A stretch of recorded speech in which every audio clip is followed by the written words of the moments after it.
Eso es sobre el rebote, el ajuste isostática. Y en el curso hemos hablado básicamente de la parte del flujo de manto. Y recuerden esta cosa de la función biarmónica que tenía soluciones que como combinan cosas sinusoidales con exponenciales y eso sí, para describir el flujo en el manto. Pero si uno contempla el sistema de corteza y manto como un material viscoelástico, uno puede estimar los tiempos de rebote, pero además los podemos medir. Entonces aquí tenemos mediciones de vectores de GPS. Y mi primera pregunta es, si ustedes miran esas velocidades de GPS, donde rojo es solamente verticales, ¿okay? Las flechas rojas indican movimiento hacia arriba y las flechas azules hacia abajo. ¿Ustedes me pueden explicar ese patrón de deformación y qué significa? Bueno, déjame grabar porque creo que no estamos grabando. Ah, sí, ya están grabando. Ustedes siempre se acuerdan. Okay. ¿Qué opinan? O sea, la parte de rojo es el levantamiento. ¿Qué es la parte azul?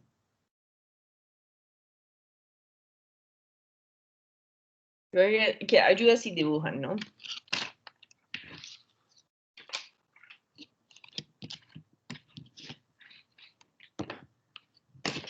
¡Ah!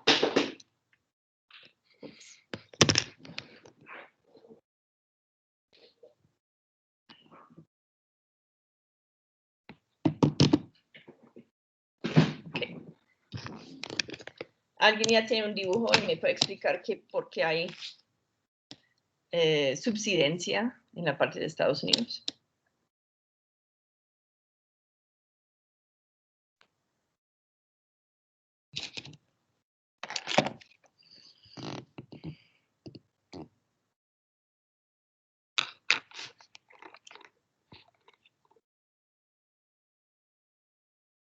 ¿O les da pena contestar?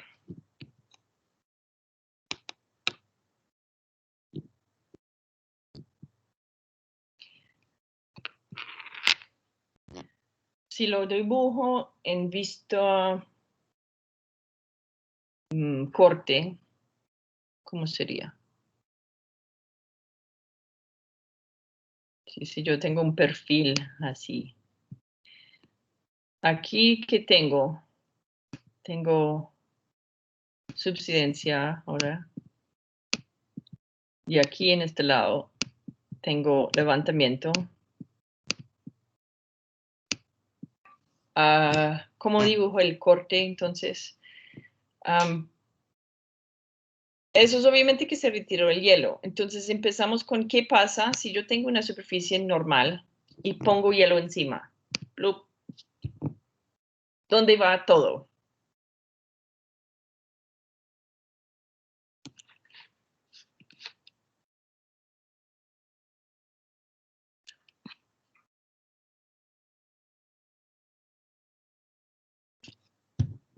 Nadie quiere contestar.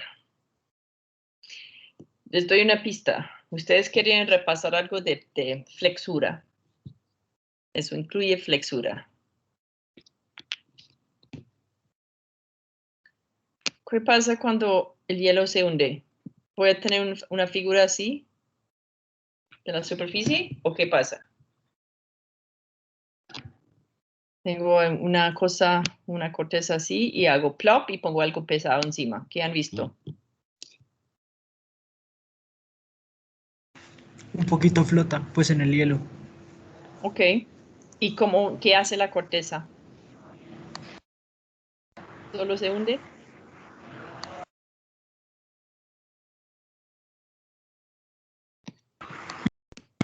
Espera. Si estamos en agua, sí, yo pongo el hielo y queda así. Pero ¿qué pasa si no tengo agua, sino corteza y pongo algo pesado? ¿Qué hace la corteza? Sí, se dobla, se hunde. Sí, se dobla, pero dice que se hunde y se dobla. ¿Cuál de las dos? ¿O ambas? Ambas, sí, ambas. Ok, entonces se hunde aquí, pero solamente hace un turupe así como lo que pasó en el agua aquí. O sea, sin el agua, si dibujo sin el hielo, lo que vería sería así, ¿cierto? Con el agua. ¿Qué pasa con la corteza? ¿Igual o diferente?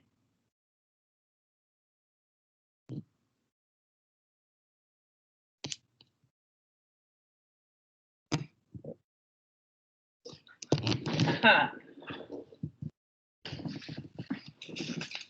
Tengo mi superficie plano ahí y voy a poner algo pesado encima. ¿Qué va a pasar? No se plega bien.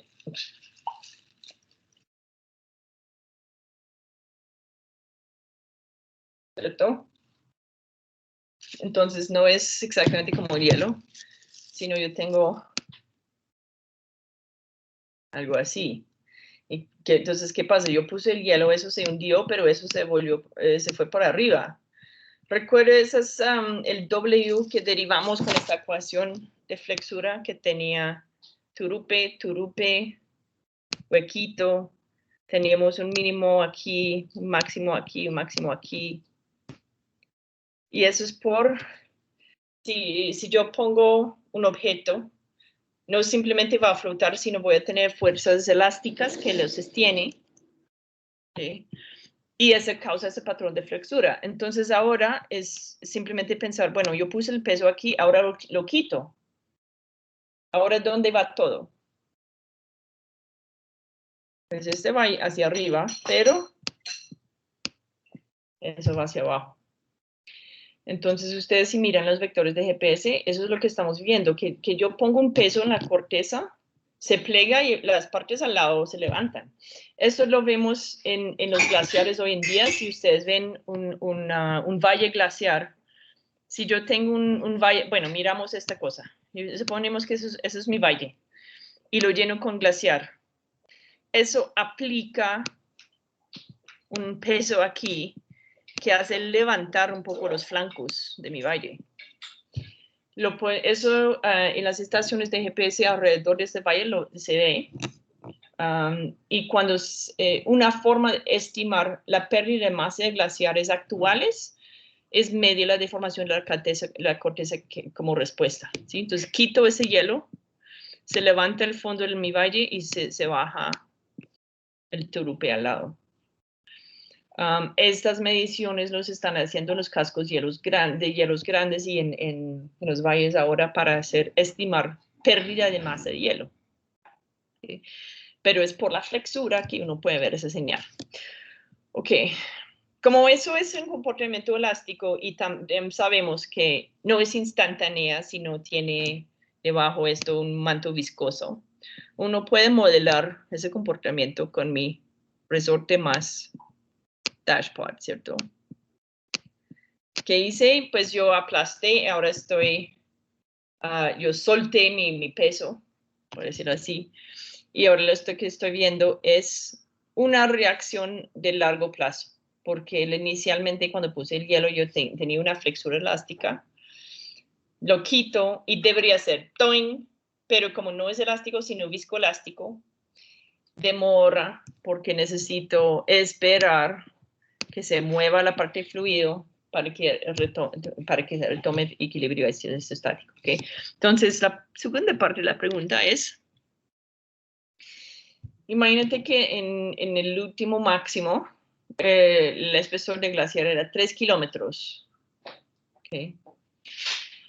Ahora suponemos que estaba en equilibrio isostático. Primero, ¿eso es razonable o no? ¿Un glaciar debería estar en equilibrio isostático?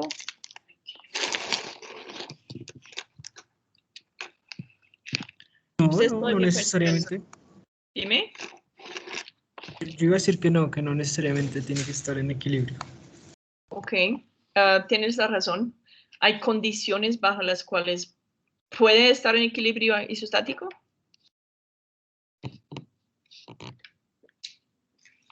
Sí, tal vez después de mucho tiempo. Sí. Okay.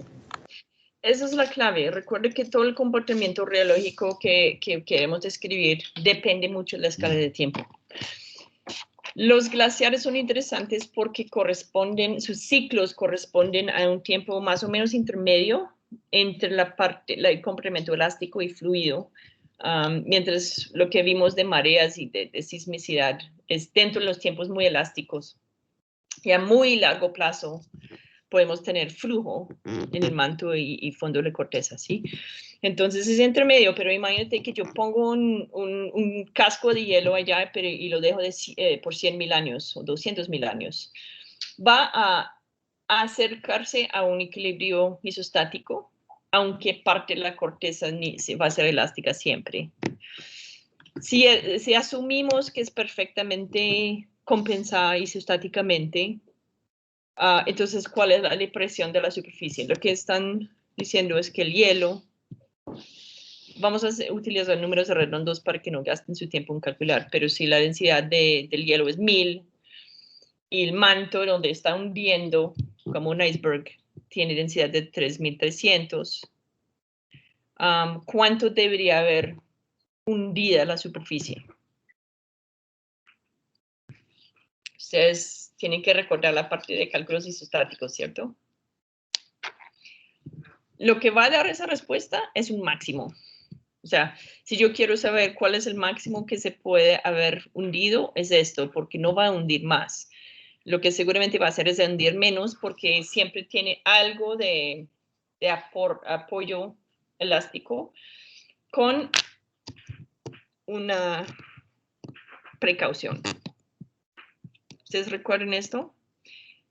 Yo pongo una isla, que básicamente es como una fuerza puntual, versus un continente, un casco de hielo masivo, y lo pongo encima de la misma corteza.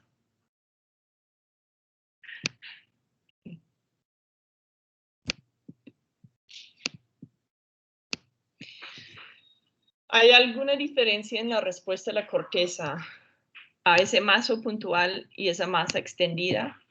Aún si tienen la misma, aún si están ejerciendo la misma presión, o sea, eso puede ser mucho más pesada. Pero ¿cuál va a ser la diferencia en lo que pasa con la corteza?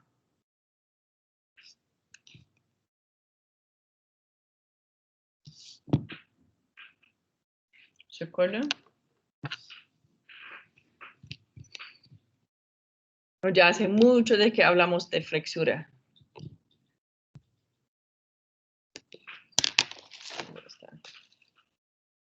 Si yo pongo un punto aquí,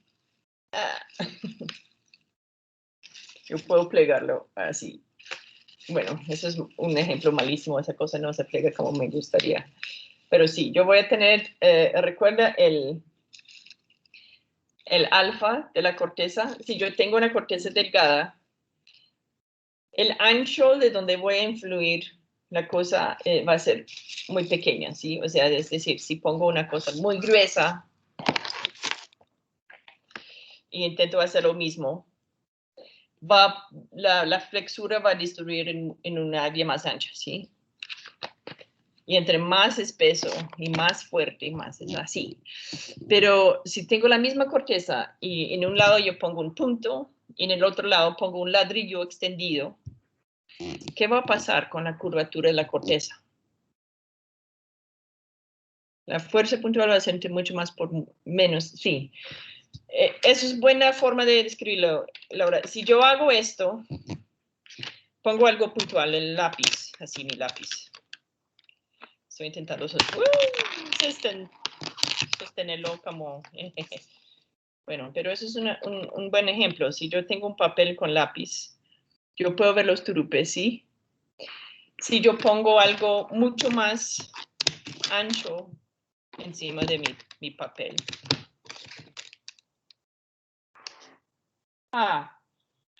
Los turupes aparecen aquí y aquí, pero yo no estoy flexurando la corteza tanto. O sea, si eso se plega mucho, la fuerza elástica va a ser muy grande. Si solo alcanzo a plegarlo un poquito, entonces con una masa muy extendida, prácticamente la curvatura va a ser muy leve.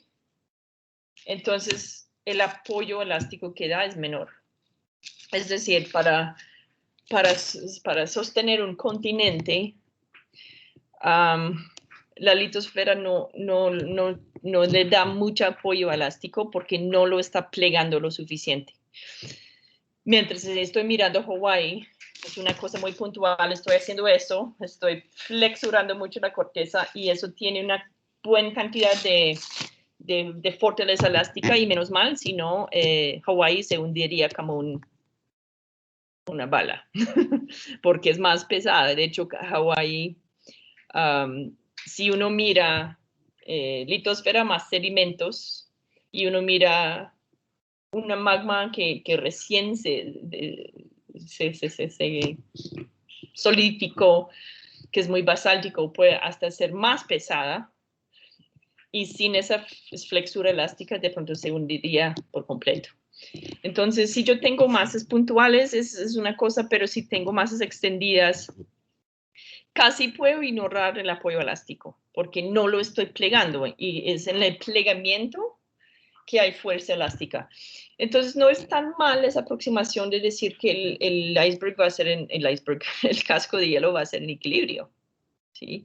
Si yo miro a Antártida, pues ahora se está fundiendo, pero cuando no sé, durante las últimas milenias, porque esas cosas, eso tiene algo cíclico en su peso total, pero en general todavía está el hielo ahí.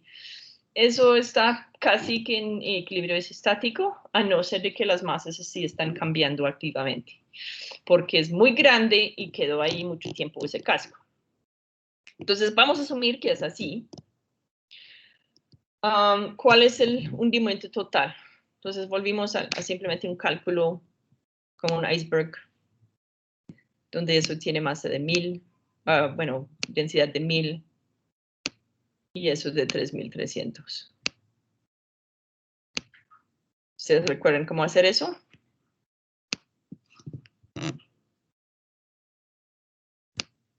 Y medir este H, sabiendo que el H total de todo esto es 3 kilómetros.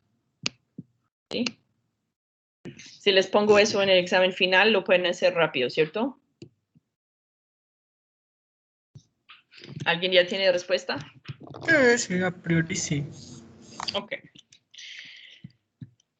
Entonces, lo que me gusta de esa pregunta es que tiene componentes y partes que uno tiene que recordar diferentes cositas, pero así es. Ok, ¿alguien me quiere compartir la respuesta de qué tan profunda fue el hundimiento del casco de hielo?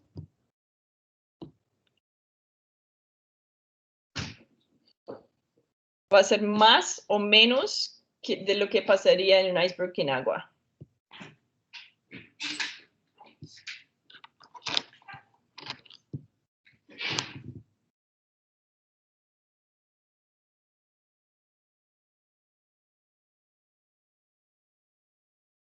O sea, en términos de proporción. Yo creo que para los icebergs es 90% es debajo del agua y 10% encima, más o menos. En este caso, ¿cómo sería? ¿Va a tener más masa arriba o más masa debajo del plano?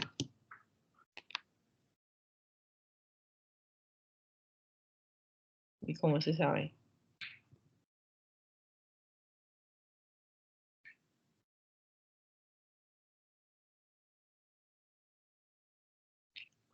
¿Qué pensarlo?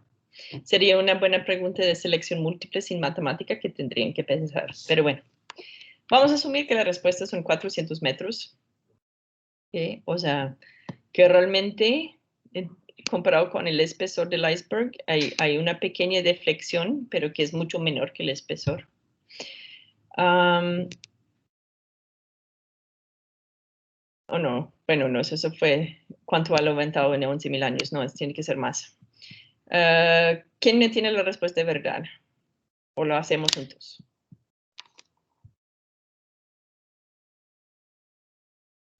Columnas. Déjame teclar porque es súper fastidioso con dibujar. Xbox. Draw text box. Ok. H que es la parte de abajo, es que estamos buscando por densidad de manto, ¿cierto? Tiene que igual el total por densidad de hielo, el espesor. Si lo dejamos en kilómetros, entonces H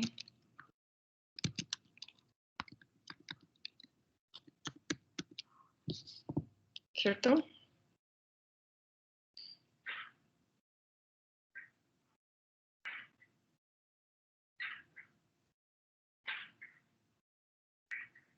¿Es así? Sí.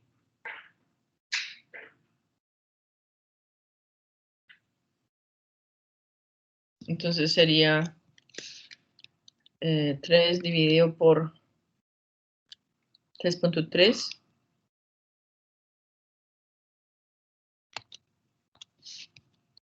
Eso es 0.9090. Ok, lo dejamos así. Entonces se hundió básicamente 90 metros. No, 900 metros, perdón. ¿Cierto? Entonces el máximo sí fue 900 metros.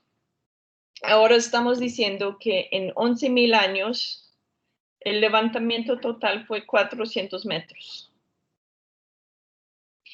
Y el tiempo de relajación Maxwell es 4.000 años. Ahora sí, usa la ecuación. Pero no dice una pregunta.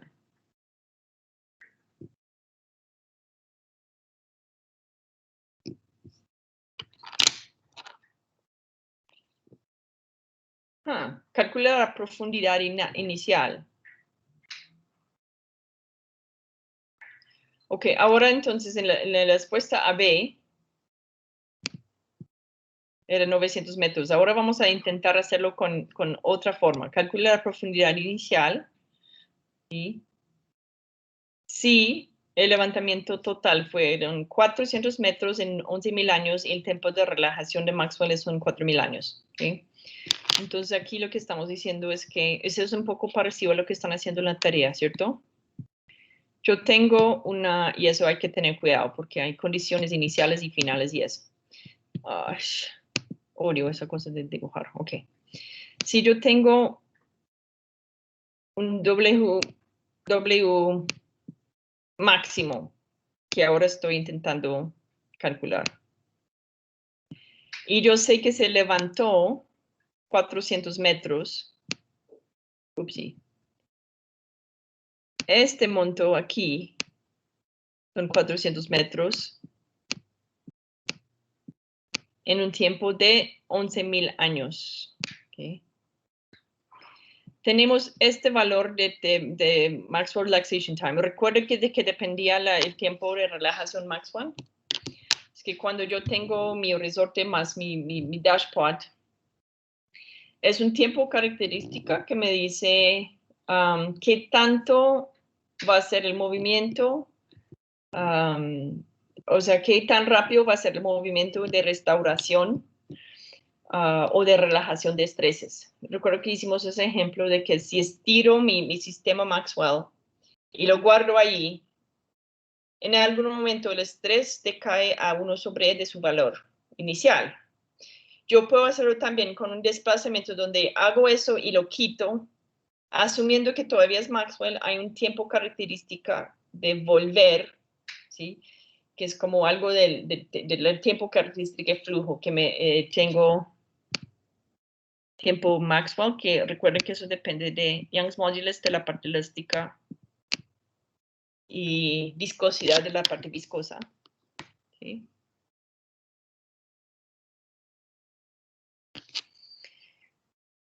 Hay un factor de 2 que ya sacamos cuando hicimos esa ecuación, pero si ya tenemos ese número de 4.000 años, yo puedo calcular esto, ¿cierto?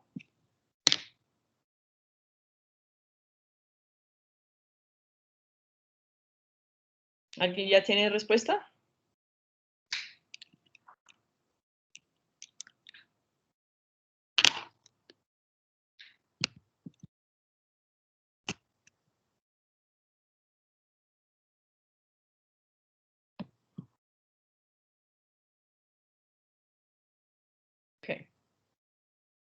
Entonces, ¿dónde ponemos los 400 metros en esta ecuación? ¿Qué significa eso? Estamos por ahí.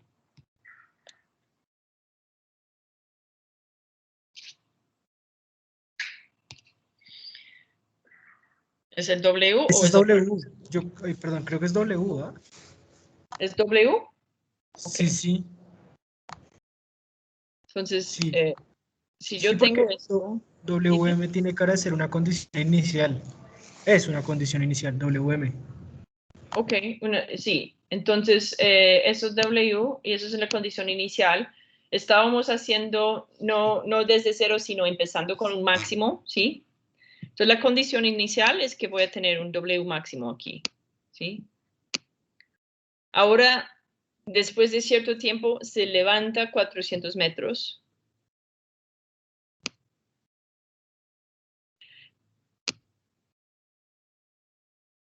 ¿Y ese 400 metros qué representa en mi ecuación?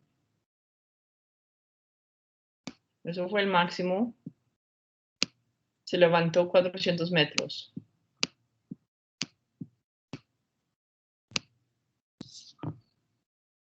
Entonces, ¿qué pongo aquí?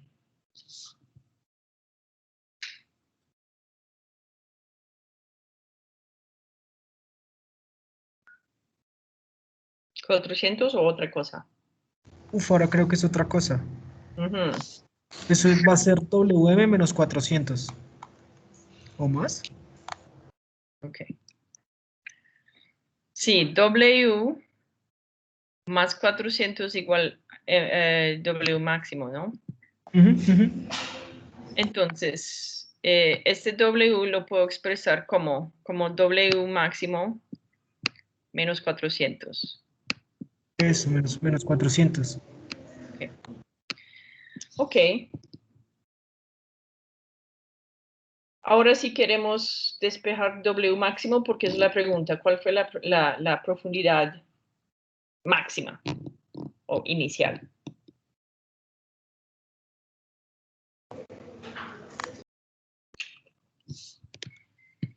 Sí, tenemos los 11,000 aquí años. Si tenemos esto en años y el otro en años, no hace falta convertir todo en segundos porque es un radio. Entonces, si el tiempo maxwell y el tiempo real tienen unidades iguales, pues es simplemente 11,000 sobre 4,000. Entonces paso a dividir WM, ¿no? Me queda 1 menos 400 entre WM. ¿Sí tiene sentido? Okay. Sí. 1 menos 400. Bueno, no entendí bien. No sé. Tú estás 1 diciendo menos 400 entre WM. ¿Cierto? Es decir, así, 400. No. Ah, sí, mi culpa. Solamente dividido el 400, perdón. pero podemos hacer una cosa. Menos 400 en un lado. Y yo sé qué quieres hacer porque en otro lado, entonces vas a poner esto.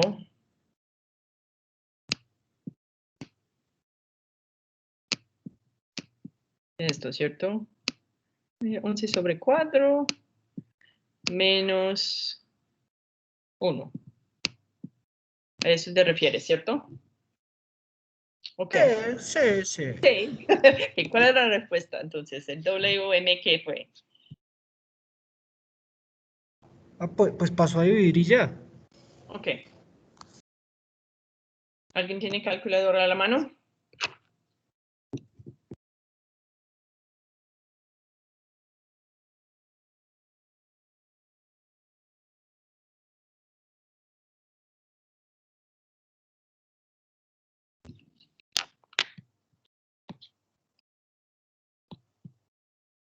Entonces es 1 menos 400 menos 400 o por 400.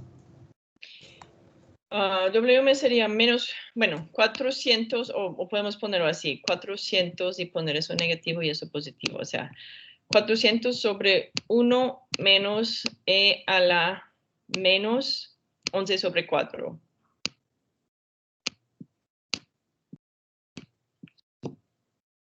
¿Cierto? ¿O tengo la señal, signos mal?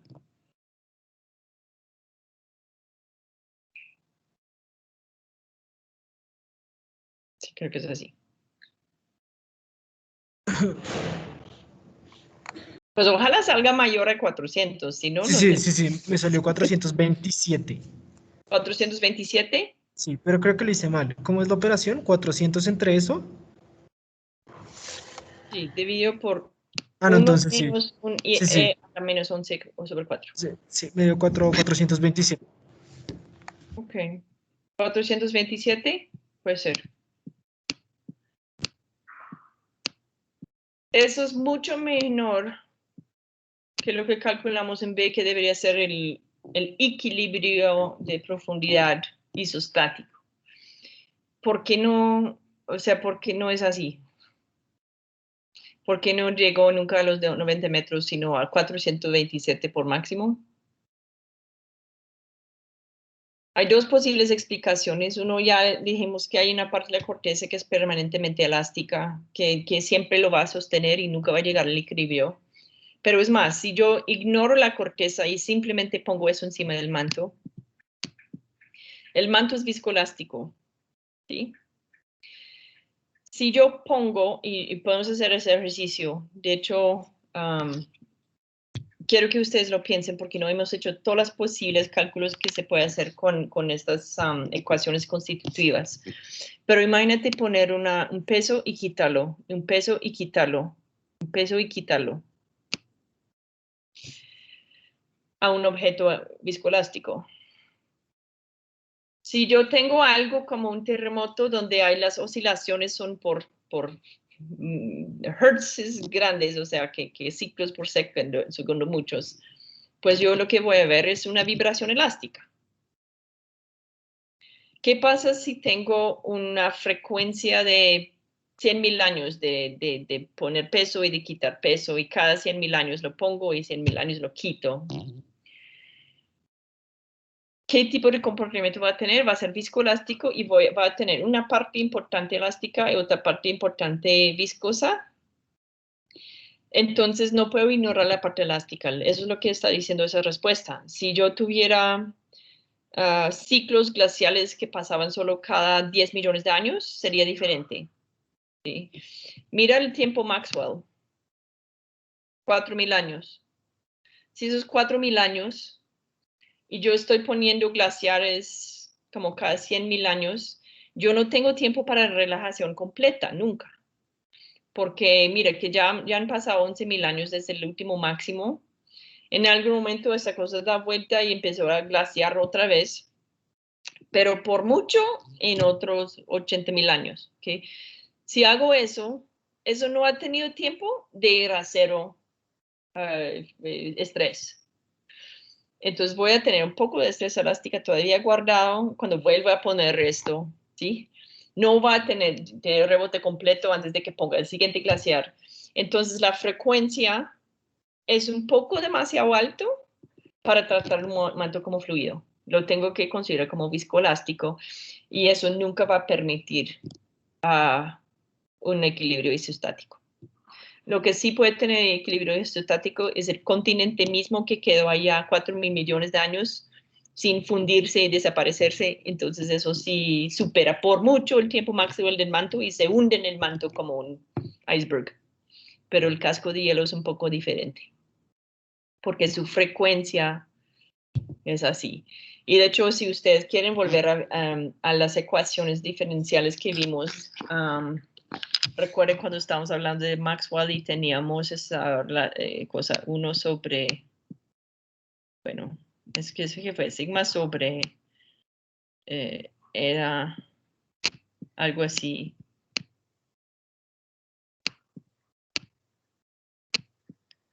Fue como, bueno, yo estoy inventando, pero me acuerdo que pareció así, ¿sí?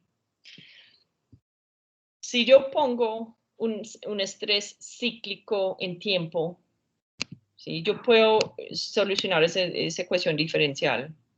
Digamos,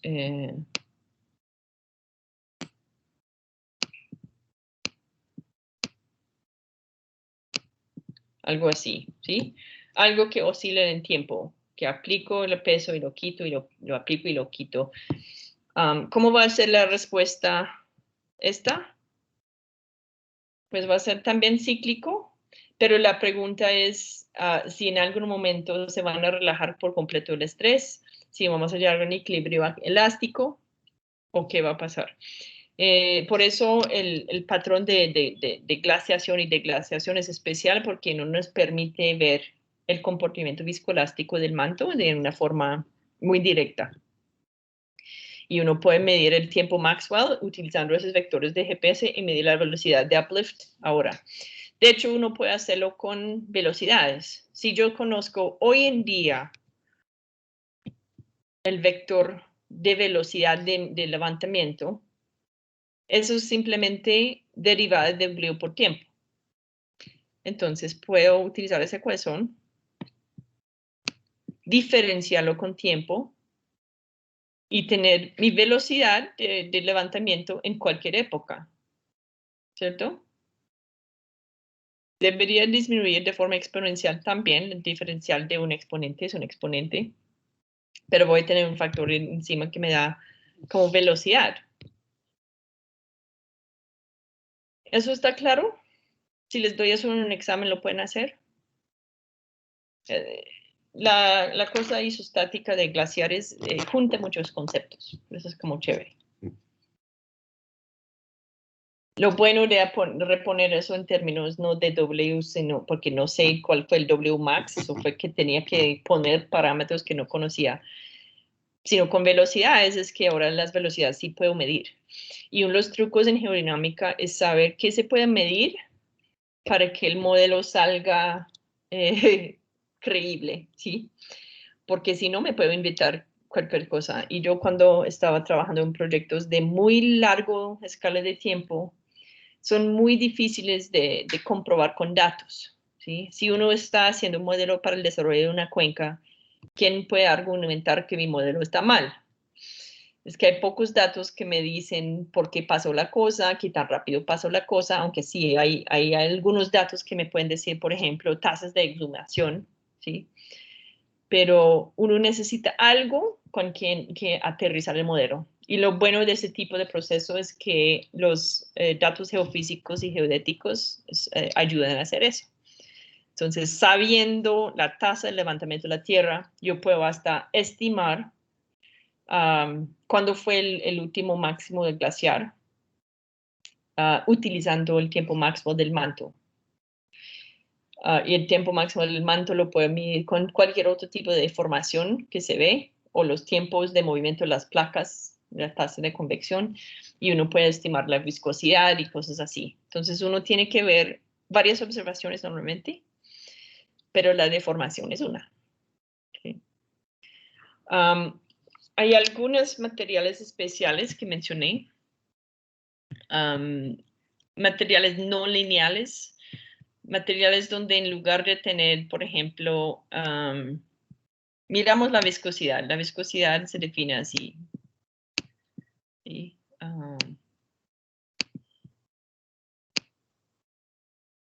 Algo así. En un fluido, más o menos. ¿Okay? Si miro solamente el componente fluido de un material, tengo así. Pero hay materiales donde no es una relación lineal entre estrés y strain, o strain rate, qué pena, sino tengo un exponente aquí. Y las rocas de la corteza son más así. El manto, uno puede decir que el N es 1. En la corteza, dependiendo del tipo de roca, un granito, por ejemplo, puede tener un N igual a 3.5. Entonces, hagamos una pregunta. Por ejemplo. Bueno, esas son más preguntas del examen. Eso fue el examen final no, es el parcial 2 en 2017. Tenía 4 preguntas, ¿sí? Ok. Pero miramos el tema de, yo tengo esta posible forma de definir viscosidad, que viscosidad normalmente uno lo puede definir como en un fluido, como stress sobre strain rate, ¿sí? O sea, uno lo puede tener como prácticamente una definición y si es constante es así. Si tengo ese exponente ¿Qué significa? Digamos, el exponente es como 3.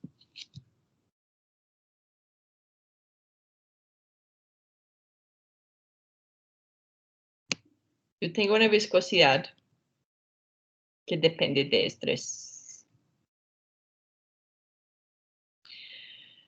Hay ciertos materiales donde bajan, y de hecho eso puede ser negativo también.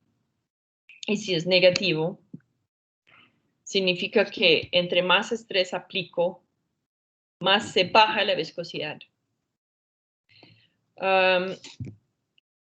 Ese tipo de comportamiento, ¿cómo se observaría?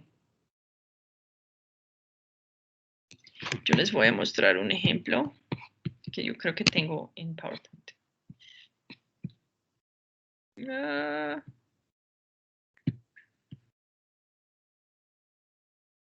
Ok, tengo que abrirlo. Recuerdo con el martes cuando estábamos hablando de volcanes, ¿cierto? Entonces les voy a mostrar algo.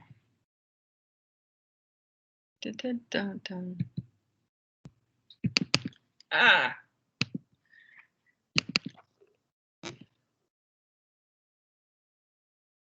¿Qué era aquí?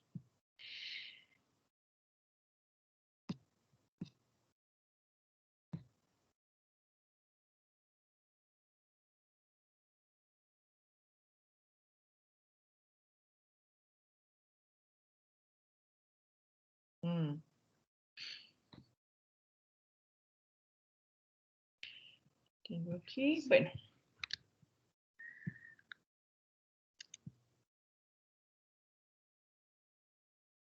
A ver si puedo compartirlo. Estamos hablando de volcanes y el modelo de Mogi, donde yo digo, mi volcán, si se deforma, puede ser porque yo tengo una presión que aplico adentro de la corteza, ¿sí? Yo puedo modelarlo así, ¿sí? Básicamente decir, bueno, la corteza es un material Maxwell, ¿sí?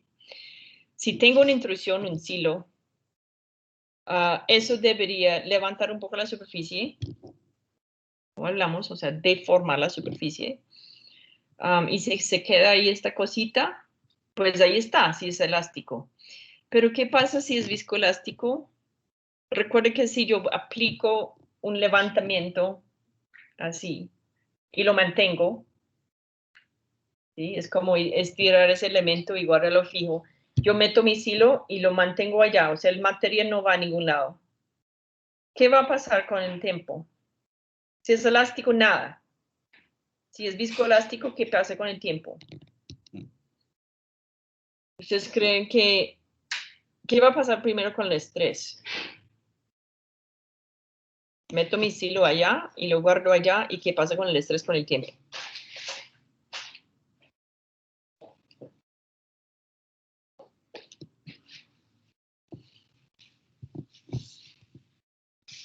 Sí, recuerden cuando ustedes mismos calcularon ese decaimiento en el tiempo, el estrés como función de tiempo, asumiendo que la deformación era constante, tenía un decaimiento de estrés. Entonces, lo primero es que estoy estresando la corteza mucho por dentro y empieza a relajar. Y si empieza a relajar, yo puedo tener deformación continua, ¿sí? Yo puedo continuar a deformarlo. El problema es que si se relaja y no hay nada para llenar el hueco, pues no va a ningún lado. Pero ¿qué pasa si se relaja y eso trae más magma? Y estoy como abriendo el espacio. Yo puedo hacerlo así. Si yo tengo no una viscosidad constante, sino una viscosidad de que disminuye exponencialmente con el estrés diviatórico. ¿Qué espera uno cuando se mete el silo? Que la corteza se vuelve débil en esa zona, pero solo esa zona, porque donde las estreses son muy, muy altas. Entonces yo voy a tener en la misma corteza baja viscosidad alrededor de mi silo y un aumento exponencial en la viscosidad lejos. Yo voy a concentrar la deformación más, ¿sí? Si yo lo tengo en una zona Maxwell, pues se va a relajar todo el estrés por igual, porque tengo la misma viscosidad en todos lados y las mismas young bodies en todos lados, pero si es dependiendo del estrés, voy a tener una deformación muy concentrada donde aplico mucho estrés, porque es exponencialmente relacionado con el estrés. Eso se llama rheologías de Power Law. No sé si lo han visto en otro curso de pronto, no sé si en petrología de pronto aprenden algo de rheología de los materiales, o es solamente en geodinámica que lo aprenden, o de pronto en mecánica. ¿Vieron Power Law, Rheology en mecánica de continuo? Es algo totalmente nuevo. Tal vez lo vimos por otro nombre, pero diría que no, honestamente. Ok. Posiblemente porque es matemáticamente un poco molesta para manejar. O sea, es muy fácil hacer manipulaciones matemáticas con el Maxwell porque pues uno simplemente pone en diferentes condiciones y a ver qué pasa el material. Esa no linealidad causa ecuaciones no lineales que uno luego dificulta la solución y de pronto por eso no lo han visto. El problema es que las rocas reales de la corteza responden así. Y algunos con exponente muy alto. Si uno mira lo que pasa en un terremoto, ustedes han visto esa ecuación de Rayton State, donde si hago un rompimiento aquí y estiro mucho, deformo mucho la corteza, donde lo estoy deformando rápido, hay dos posibilidades. Se pueden resistir más o se puede resistir menos, depende del material que hay. Eso se llama strain hardening o strain weakening. ¿Eso sí lo vieron en sísmica?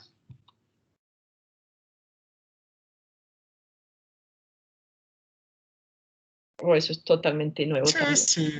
Poquito. O no se acuerdan. No se acuerdan cómo funciona. Entonces, los materiales de la corteza realmente responden así. Ellos tienen comportamientos de que si ciertas rocas, si los estiro mucho, resisten más y otras rocas, si los estiro mucho, se vuelven muy, muy débiles. Entonces, el tema de dinámica de terremotos es complejo porque tenemos diferentes tipos de roca. Y cuando uno aplica estreses, cosas distintas pueden pasar en diferentes rocas y eso se vuelve complicado. Entonces, si uno quiere hacer modelamiento de eso, de la dinámica de un terremoto, no es nada fácil, pero otra vez volvemos al hecho de que se pueden observar los patrones de deformación. Entonces, cuando hablamos de, por ejemplo, ver la corteza hacer eso, uno dice, bueno, por su comportamiento yo puedo estimar el ancho. Lo mismo que si pasa un terremoto, yo qué patrones de deformación espero ver, pues depende cuánto se movió, cuáles son las propiedades de la corteza y así puedo comprobar un modelo de comportamiento de la corteza utilizando la observación de deformación. ¿Okay? Entonces miramos, yo no sé si la animación lo va a servir, pero bueno. Si yo tengo, entonces miramos el tema elástico. Eso es un silo que implanto aquí. Pongo este silo y lo dejo. Si es elástico, lo que tengo es un turupe que dura hasta el fin de la vida de la Tierra. Y ya.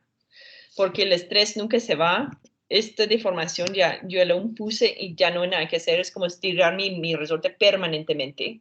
¿Okay? Y ese volumen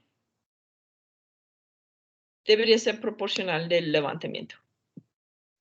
Si las rocas fueran no compresibles, serían iguales los volúmenes, pero las rocas se pueden comprimir un poco, entonces pues pierde un poco de volumen haciendo eso y el levantamiento no es literalmente el espesor del silo, ¿no? Pero son proporcionales. Ahora, a ver qué pasa con mi modelo. Si dejo que hay relajación viscoelástica. Lo que pasa es que se puede expandir más y yo lo que voy a tener es más levantamiento. Es un poco raro porque implica, o sea, el volumen de roca entonces va a ser más grande, ¿sí? O sea, entre esto y esto, pues hay más magma.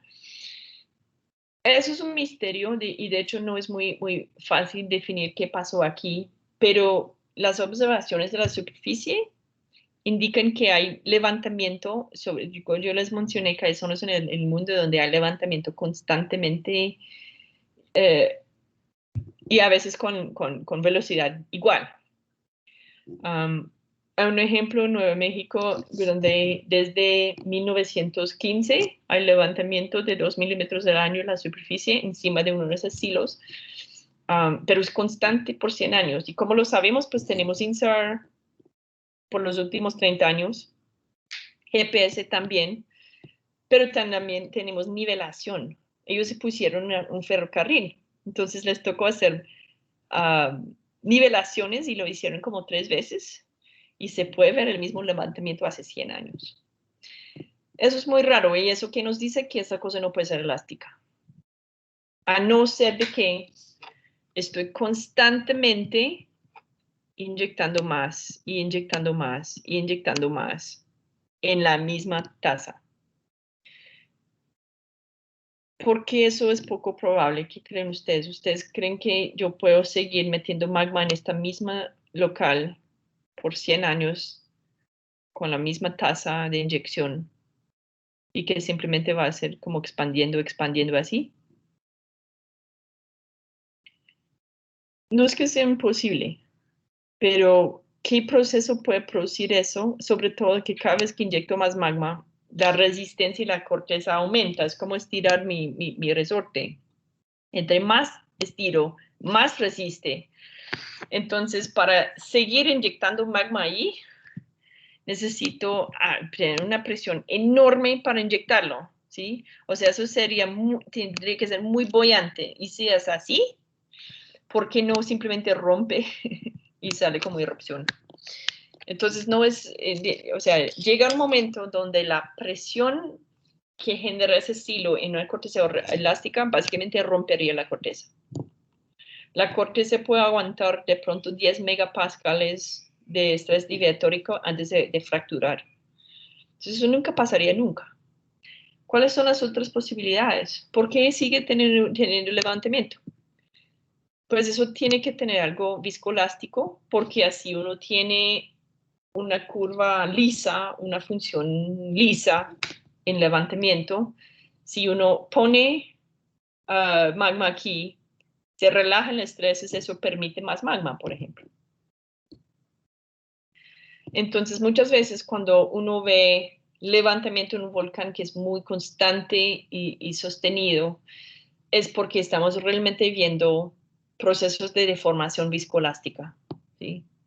Si no, uno tendría que poner exactamente condiciones perfectas con una presión aumentando como para cuadrar mi modelo de corteza elástica, y así no es.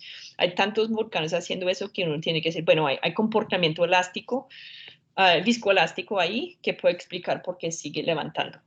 Okay. Si yo miro las curvas, okay. Bueno, eso no es... yo tenía unas cosas chéveres. Ok. Yo hice un modelo donde inyecté un silo, pero puse una corteza viscoelástico. Okay. Lo que pasa es que, lo mismo, hago bunk, ¿sí? Pero ahora como eso puede relajar, en lugar de tener que aumentar la presión para causar una deformación, uno con la misma presión aplicada puede causar más deformación. Entonces, técnicamente es una trampa porque lo que hice con el modelo no es inyectar un cierto material, sino aplicar cierto estrés y mantener ese estrés. Si mantengo un estrés en un material viscoelástico, recuerden qué pasa, qué tengo que hacer. Si yo tengo mi resorte y tengo mi dashboard, ¿cierto? Y jalo. Si yo quiero mantener siempre el mismo estrés en esta cosita, tengo que seguir jalando. Si me paro, se relajan todos los estreses. Entonces, lo que estoy asumiendo aquí es básicamente que si abro un hueco, la relajación alrededor de forma pasiva de pronto permite ingreso de más magma con una tasa constante que yo voy a siempre como aumentar y aumentar esta cosa.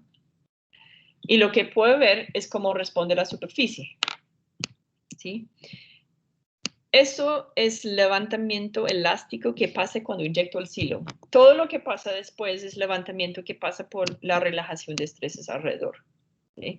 Pero mira la diferencia en cuánto levantamiento tengo dependiendo de qué asunciones hago sobre la rheología Eso es la viscosidad Maxwell. Eso es mi modelo sencillo. Okay. Esta curva con el tiempo. Entonces se levanta. No es constante, es más rápido aquí, pero si uno mira, no sé, una ventana de 100 años, pues parece completamente lineal. Entonces uno puede suponer de pronto, si parece lineal en 100 años, eso no significa que en 1000 años todavía sea lineal. En esta escala de pronto no es lineal. Eso puede pasar. Pero es liso, o sea que es una curva y no una cosa con saltos. Si pongo radiologías donde la viscosidad se baja con estrés, yo tengo otras curvas. ¿Sí?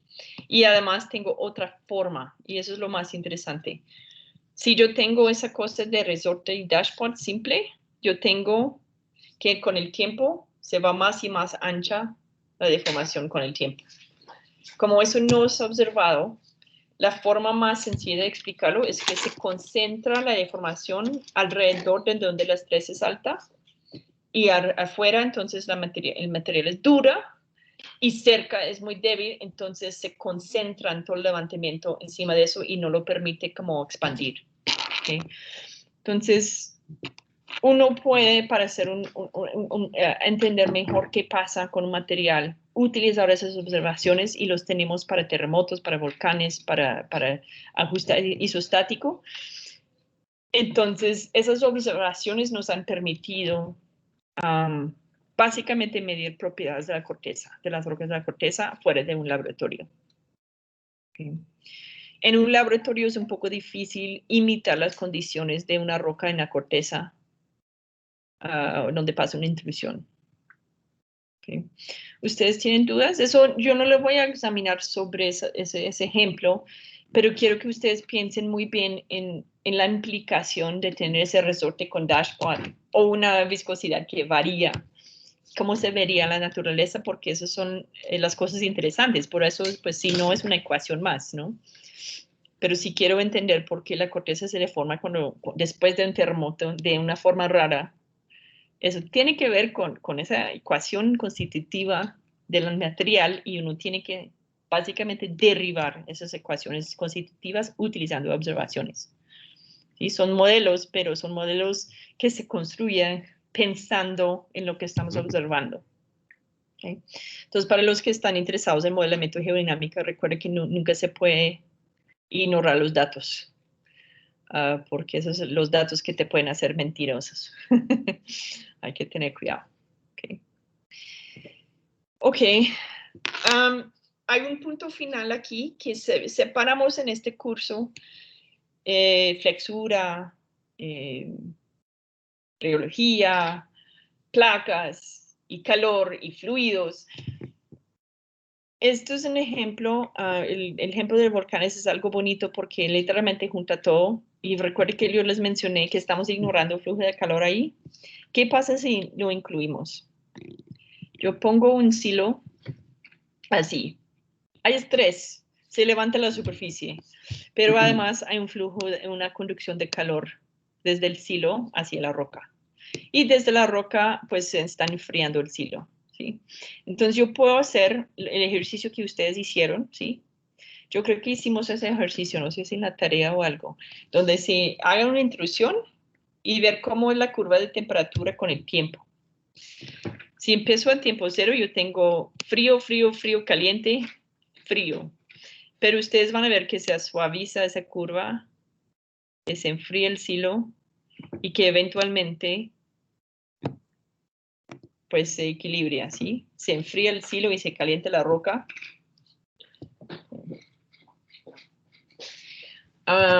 Y entonces, ¿qué implicaciones tiene? ¿Qué pasa si caliento mi roca? Específicamente, ¿qué pasa con ese parámetro?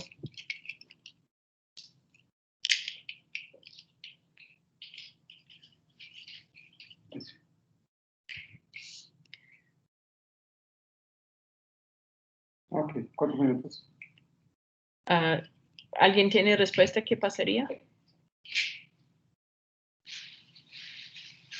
¿Qué pasa con la viscosidad cuando caliento la roca?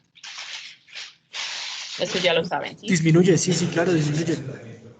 Entonces, ¿qué estoy haciendo? Yo caliento la roca aquí y la roca aquí.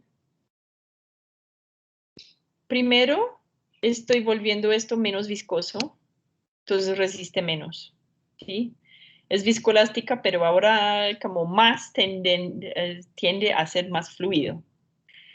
Segundo, si eso se vuelve fluido alrededor, ¿qué pasa con los estreses en un fluido? Prácticamente se eliminan de una vez. Entonces, ¿cómo tener un silo así de grande, aplicando presión a los alrededores? Porque como eso sí se volvió básicamente sin estrés, la estrés ahora que estamos aplicando es más lejos y es como tener algo más grande. Entonces, levanto más. Además, ¿qué pasa con el material? Aparte de bajar la ETA, ¿qué pasa con la densidad cuando lo caliento? También disminuye. Claro que Disminuye. sí. Entonces estoy disminuyendo la densidad de la roca alrededor de mi silo. Entonces ahora estoy creando una cosa boyante más grande. Y de hecho eso pasa en la formación de batolitos y eso es que yo pongo una intrusión aquí, yo fundo aquí, ¿cierto? Lo vuelvo más boyante y por lo tanto levanto más en la superficie. Todo lo que hemos visto del levantamiento en estos volcanes de un par de milímetros al año, si es muy lento y muy continua, se puede explicar con pura expansión térmica de la roca y nada más. Es decir, esos volcanes que parecen activos pero nunca hacen nada, puede ser porque no van a hacer nada, es que simplemente que yo caliente la roca con intrusión, todavía hay propagación de calor dentro de la roca, esa expansión térmica produce un levantamiento que por la relajación de estreses viscoelásticas sigue y sigue y sigue sin nunca meter más magma. Entonces es un tema interesante porque cuando hablamos de ciclos volcánicos y porque algunos tienen erupciones con cada rato y otros parece hacer nunca nada a pesar de estar deformando, es una de las posibles explicaciones que las anomalías térmicas, que una intrusión inicial sí, pero luego lo que pasa puede durar cientos de años, aplicando una presión en la corteza sin añadir más materiales, sino solamente con la conducción de calor. Es muy interesante y se pueden ver en muchas partes del mundo, ¿sí? No explica por qué en otros lados hay erupciones y en algunos lados no, pero es una parte de la explicación de por qué veo deformación en volcanes que básicamente ni siquiera son activos. ¿Okay?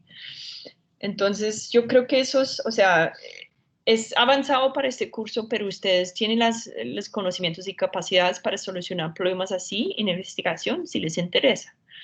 Si quieren hacer maestrías y eso, pues esos son los tipos de problemas que ustedes con una ecuación de conducción de calor más un parámetro de expansión térmica pueden solucionar, ¿sí? Y ya tienen las herramientas para eso. ¿Okay? Entonces ese es mi mensaje. Si a ustedes les interesa ese tema, tienen toda la capacidad de hacerlo. Y es un campo interesante, ¿sí? No tiene mucha gente haciendo ese tipo de análisis, pero para mí es la área que más me gusta en investigación y tiene como complejidades que todavía falta por resolver para entender lo que está pasando en diferentes partes del mundo en la corteza. ¿Listo? Ok, eso fue mucho bla, bla, bla. La próxima semana lo que quiero hacer es que ustedes van a empezar a hacer presentaciones. Yo creo que tengo planeado una... Uy, se me cerró mi programa. Mi computadora se me fue mal. Hay un día donde vamos a tener un repaso y un examen final la semana antes o sea, la última semana de noviembre. 27, 25, 23. Bueno, la última semana completa de noviembre van a tener su examen final, pero mientras tanto ustedes van a empezar a presentar sus proyectos. Y tenemos uno el próximo miércoles, ¿sí? Pero los miércoles no tenemos clase. Martes. Necesito dormir más también. El próximo martes alguien va a presentar, ya me mandó esa fecha. Lo que voy a hacer es revisar las fechas que ustedes entregaron y armar un calendario y colocarlo para eliminar la confusión. ¿Listo? Ok. Ya sí, ese semestre fue para mí muy rápido, no sé de ustedes. Siempre quiero hacer más y a la vez menos, pero yo creo que ya, o sea, no van a haber más nuevos temas aparte de lo que ustedes presentan. ¿Okay? Y ojalá ya tienen un aprecio un poco de la utilización de cosas sencillas como flujo de calor y flexura para entender muchos procesos geodinámicos en la Tierra. Y nos vemos el martes. ¿Listo? ¿Creen que Juan Pablo, tú empiezas? No. ¿O se fue? No, definitivamente yo no empiezo. ¿No fuiste tú? Alguien envió el martes y quiero ver quién era. Profe, pero ¿segura que es para esto? Para sensores, porque para sensores también hay... Sí, pero sensores es como el análisis de un paper y hay que entregar un resumen nomás. Bueno. Yo también me confundo, pero las presentaciones de geodinámica empiezan la próxima semana.